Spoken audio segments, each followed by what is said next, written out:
Hey guys, welcome back to my channel.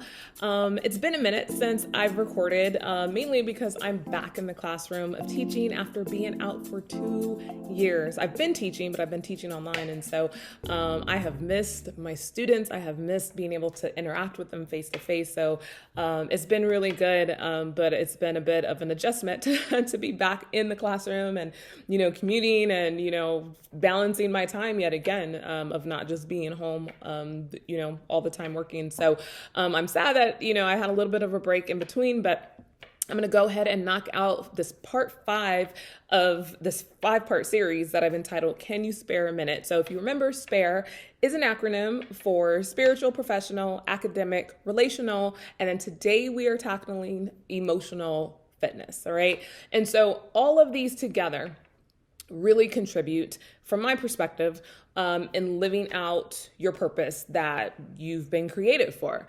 And so if we don't learn to figure out and how to implement, spiritual fitness, professional fitness, academic, relational, and now emotional fitness in our world, it's going to present some challenges when we're trying to move forward within our purpose. And so it's hard to say which one of these is the most important.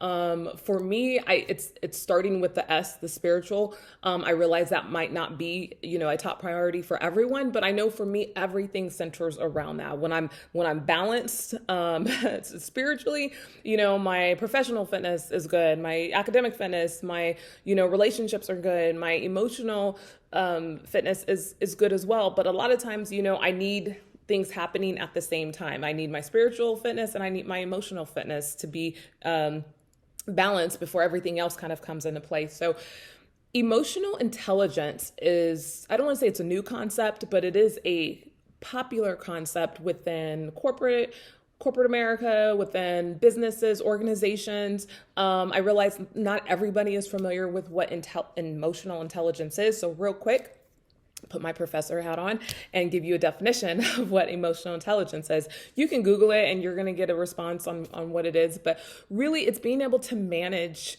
our emotions. And if you think about that, that can be challenging for some people, right? And if you are kind of all over the place, maybe not you, right? But maybe somebody that's where their emotions are up and down. And, that is going to have a significant impact on your relationships. It's going to have a significant impact on your workplace and professional life. And so really being able to not only manage and understand your emotions, but also the emotions of others. Now, I realize that not everybody is, the type of person that's kind of like in touch with their feelings or is even worried about their feelings or emotions, especially in the workplace, right? And that's not what this is about. But it is about understanding that if we can tap into what makes us, kind of irritated, what makes us feel overwhelmed, what makes us feel aggravated, but also on the flip side, what is positive in our world. If we can get a hold of that, get a hold of our emotions and know how to deal with them, it's going to put us in a much better place to be able to move forward successfully within our purpose. And so the focus for me today, and I'm going to share something with you that I stand before my students in the classroom and I share with them all the time, is that I'm a huge advocate for counseling. I know that mental health awareness is becoming it's better. It's not as stigmatized as it once was.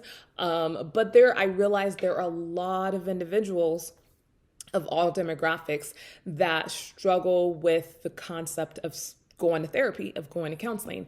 I've been doing it since about 2017, maybe even 2016. I first started going when I was going through a divorce. Matter of fact, not only did I start therapy, but I also had my daughter do therapy as well, because it's a huge traumatic life event, shift and change and all the emotions that come with that. And so it has been so extremely beneficial for me.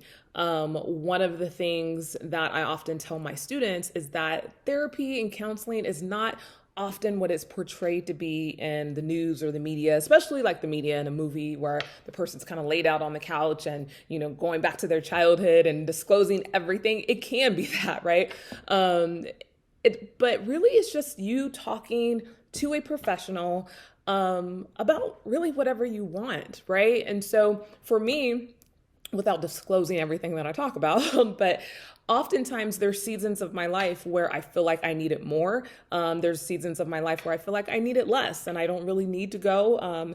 But it's really to be able to talk to someone and to help me sort out what's going on in my head and find balance and get a good professional perspective. Because guess what? As much as we love our family and friends, oftentimes they mean well, right? Myself included. But we may not know the exact thing to say. We may not know the best advice to give, right?